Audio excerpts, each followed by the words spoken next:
Oh! Hello and welcome to In the Court of the Wenton King. This week we're doing the album Peter Gabriel by Peter Gabriel, also known as Melt. So following on from the difficult second album, there were problems with the first two albums in that the production was a major hurdle to get over in terms of getting into the album. They were pretty sort of mushy sound. It's not very nice. And here he's solved that problem, not just by recording things properly, but by clearing out the sound. And the big thing is there is no cymbal or hi-hat anywhere on the album. So all the drumming has no to mush up the sound, and it's opened out the sound and make everything nice and clear. It has a wonderful clarity to it. Plus he also introduced the gated drum sound, the one that Phil Collins famously used, and I think he's on low. Very interesting. So yeah, what we have here is what he's considered his definitive work, and it is good. And I suspect the songs that I consider to be filler, some people will consider to be the best song. It's a funny time in history, 1980, and lots of things happening in the world of metal, which is also interesting because this is a heavy album in a different way. You know, there's no Metallica but it's dark. It's dark, but it's also heavy, and unlike the previous album, it really straight away puts you in there with some. And it's also recognisably proggy, which is something the other album wasn't. Of course, that's recognisably proggy is a contradiction, but obviously he's got certain sounds in there to keep the traditional fans in there. I think it's the marimba, and particularly it's the mad chords at the very start are going to keep people from the 70s along with him. But I think from it's like from his perspective, he's either ignored or he isn't aware of what's gone wrong, the bad stuff that's happened, the financial markets have taken over music and all that, and he's just doing what he's always done, which is exploring new stuff, new technology, finding new music and new ways to mix different types of music and stuff like that, which works tremendously well. It is also the introduction, it's the first time he discovered world music. I don't know if it was actually called world music, it's a subsequent term, but I think importantly, what became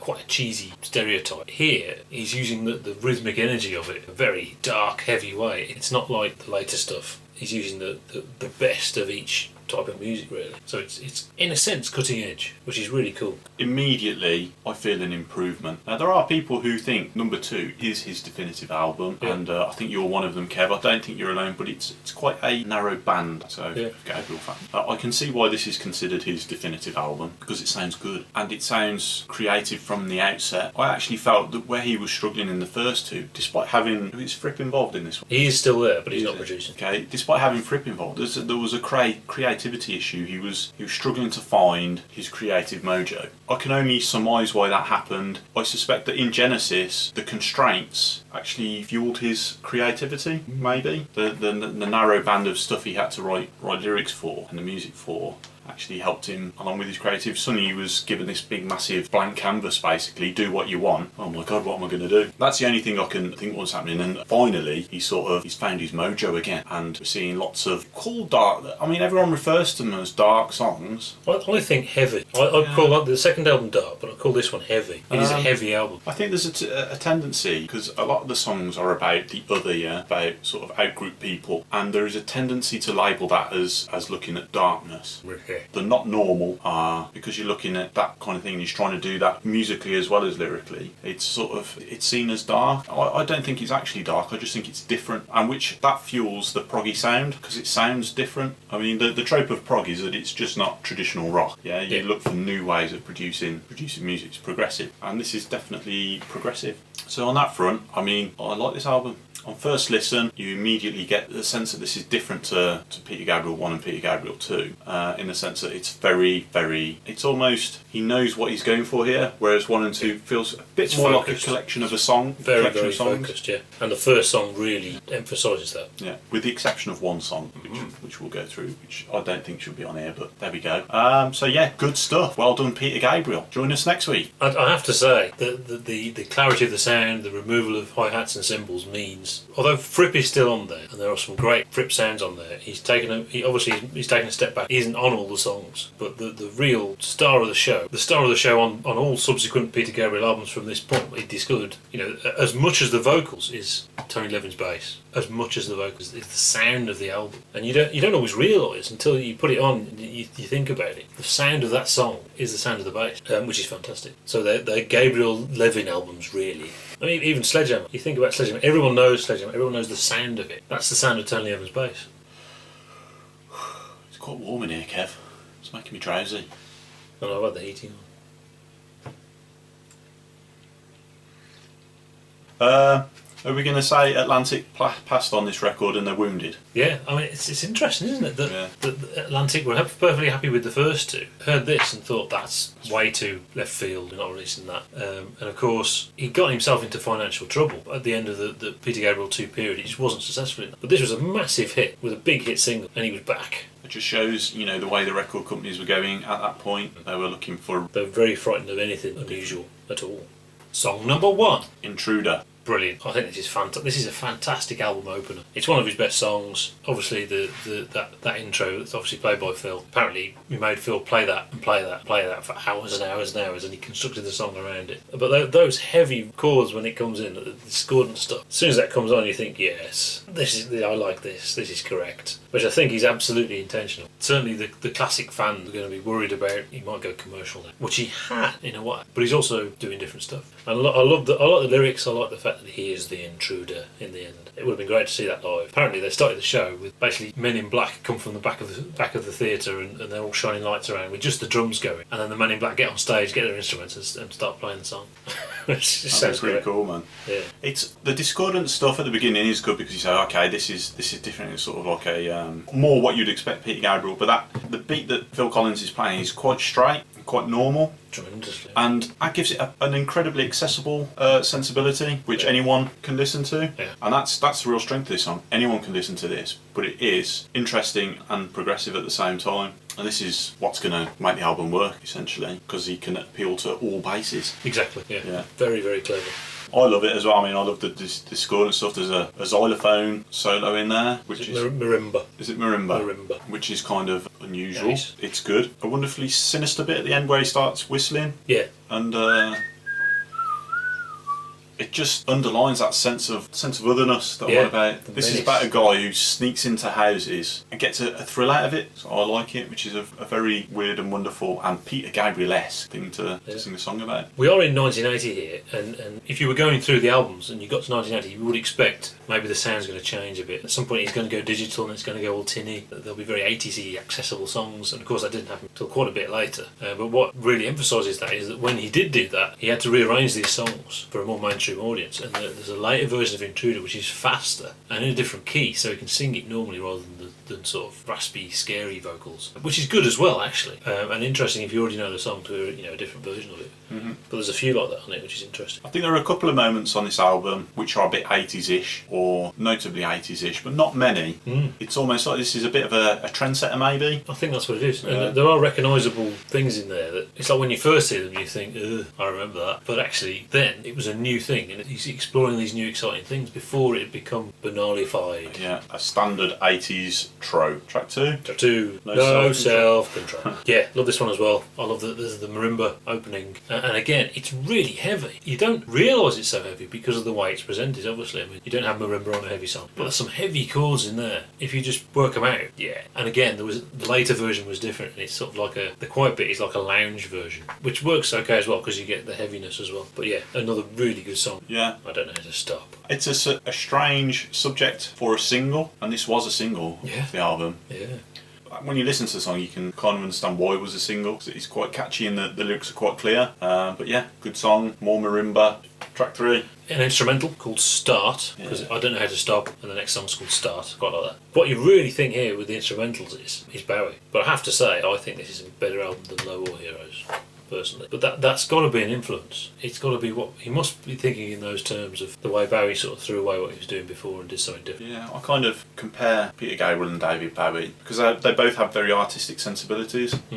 I'd agree with you on those two albums. In terms of a solo, it's not a very bombastic thing. It's actually quite a gentle thing. It is essentially a bridge to the next song, which is I don't remember. Probably much more 80s than the other songs, I would think. But I do like it. And I like the sort of unmelodicness of it, and really what it actually is very, very distinctive sound of Tony Levin. That's very recognisable. The little bass riff, very familiar if you know Tony Levin's stuff. It did sort of, this is the track that sort of struck me as the most 80s. I think it's the guitars are actually, they remind me of 80s Pink Floyd, that sort of thing. It's actually quite upbeat for for a song about, I don't know, memory loss or whatever it is. I kind of get the sense that he's themed it slightly for radio play, which makes it very chorusy. Yeah, it's got a big chorus, yeah, but not melodic. It's probably one of the more average track, I would say. Family Snapshot. This is the only place you could make a thread to Genesis at all, I think. But it is kind of simpler than the Genesis song. What we're really getting is what is now the traditional Peter Gabriel at piano, and then it builds up into a thing. But you've got the Iron Maiden chords in the loud bit, like Musical Box. Yeah, I mean... It does. I mean, you've got the little saxophone bit, which I didn't realise it was so low in the mix until I listened to it recently. Which is very, very 80s. And weirdly, later on, it didn't have a sax player, so that bit wasn't in it. But great song. I think it's a really good song. Yeah, it has... It's about an assassin, I think. It's actually... Alright, the theme of this song, which is about an assassin, you know, the different sections go through the guy actually doing his assassination. This is the kind of stuff I expect him to go away and do. This is essentially The Lamb Lies Down on Broadway condensed into one song, because it is a story, or there is a narrative to it, which could be expanded out much further to something comparable to The Wall or The Lamb Lies Down on Broadway. Yeah, it could. Yeah. And it's a little bit disappointing that he's only chosen to do one song. One song of it. It is a good song, and it does, you know, it starts off mellow and then it opens up into a big thing and then comes back down again, which is alright. I actually think the background of the song, or the narrative of the song, is probably more interesting than the song itself. Possibly, yeah. I think it's another highlight there. I think it's a great song. And it fits nicely on the album. After something very sort of sparse, with something traditional, melodic, next song. And Through the Wire. Now, this is, as I said earlier, for me, this is filler. But I suspect, for some people, it won't be. I think in that style, which is an 80s thrashy guitar kind of thing, I think a lot of people will really like it. Actually, it's Paul Weller doing his thing, angry young man playing, hitting the guitar, and that's okay. Yeah, I like it. I'm not entirely sure why. I was trying to pick. It just sounded like a guy having a long distance relationship. I kind of assume this is semi-autobiographical. It sounds like, you know, he's trying to maintain a relationship over the phone. Because he did split up with his wife a couple of years later. Right. Probably I would think so. There's curious imagery in there. He's sort of like blood red sands and going in for the kill. I find kind of curious, but I think that's just an allusion to something else. I actually think it's a song about phone sex. Oh. I think he's sort of out on the road, phoning his missus, right, yeah, going for the kill. Maybe, I don't know, a bit tenuous. It's not entirely rememberable, I don't think. I don't skip it because I think the album flows wonderfully, but it's not something my ears don't prick up when it comes on. So track 7, Games Without Frontiers. This was the big hit single. This is massively successful in terms of what he's aiming for, because it was a big hit. Everybody likes it. It isn't what he subsequently became. It's not smooth around the edges Peter Gabriel at all. It is a weird, it's eccentric, and it's, you know, I've talked a lot about, you know, this music sounds very European, and obviously Genesis sounds English. This is quintessentially British, and it's weirdness, and that in that way it is massively successful. You've got the little bits of frip, and you've got a weird melody and a weird song, which is hugely accessible. Brilliant. Yeah. Curiously, the opening lines reminded me of, there was an innocence about it, a bit Sid Barrett-y, which is very British. Apparently, it's a knockout. Very strange thing to do a song about. Do you know what it's really about? It's about racism, isn't it? It's about nationalism. Not one of us. This is the other one. Is a bit fillery for me, but again, it's got that amelodic poundingness to it, which must have been really popular at the time because you can jump around to it. It's a bit of a hippie track. We're all the same, man. But you're not one of us. It kind of reminds me of a bit of Michael Jackson. All I want to say is they don't care about us. It's kind of obvious. Exactly that. Yeah, that's exactly what it is. It's a bit of an obvious thing. It's the same message. Yeah, bit forgettable. Next song. Lead a Normal Life. I really like this, and I think this may well be forgotten in history because of its position on the album and what follows it, but I really like this. I think it's great. It's mostly instrumental, and it starts off and immediately you think Low. The second half of Low. Really good, and there's a little bit of typical Peter Gabriel piano-y bit in the middle of it, and then it's back into the B&T stuff, and there's some brilliant use of guitar feedback at the end. I love this track. This is one of my most favourite things ever. It is a very, very, very, very good piece of music. I'm going to explain to you what it's about now, Kev. Okay. Apparently Peter Gabriel was into a poet called Anne Sexton, who was a very sort of autobiographical poet, and she had mental health issues. Apparently she would sit in a psychiatric hospital and all she could see outside was the trees with the leaves in. Oh, right, yeah. And they wouldn't give her a knife, so they were scared what she would do with it. So it's sort of inspired by that sort of poetry. Incredibly dark subject matter, juxtaposed against the incredibly light music and ambient stuff. It's fantastic. Lyrics come in and that little section goes suddenly very, very dark, but you'd almost miss it if you weren't concentrating. Yeah, you'd forget that bit was there and you think, It's a wonderful piece of music. Last song. Biko. Biko! Well, it's not the first time we've been overtly political, but it is a political song, which may colour your opinion of it, but it is a fascinating use of his influences, his new influences, to make something, makes you listen. You know, there's nothing generic about that song. I think it's his favourite song of his own, I think. Powerful stuff. Because it is a political message, I probably wouldn't even consider this part of the canon, part of the Peter Gabriel canon. Because it's specific. Yeah. It's a little bit like A Candle in the Wind, something like that. it's trying to draw an attention to something other than a piece of creative work for its own sake. It's a decent piece of music. I don't actually feel it's part of this album. It's something he wanted to draw attention to that he's stuck on there. It really, in my mind, it should have been its own separate EP or single or whatever. Because obviously 1 and 2 didn't do too well, he couldn't really afford to do that. No. The rest of the album, that is all about, as I said, the other and, out-group people. Whereas this isn't about that at all, which is why I don't think it's actually part of the album. It just suddenly diverts. It does, that's true. I mean, I think he had this for quite a while, and it was in development for quite a while, a couple of years, and he did play it maybe 1 year before it came out, which must have been an interesting experience. Regardless of that, I loved the sound of just that frip. Ringing guitar sound with the rhythm and just stuff going on over the top of that. I think is fascinating. There's not a lot to it. Once you've heard a minute of it, you've got another 5 minutes of it. I zone out.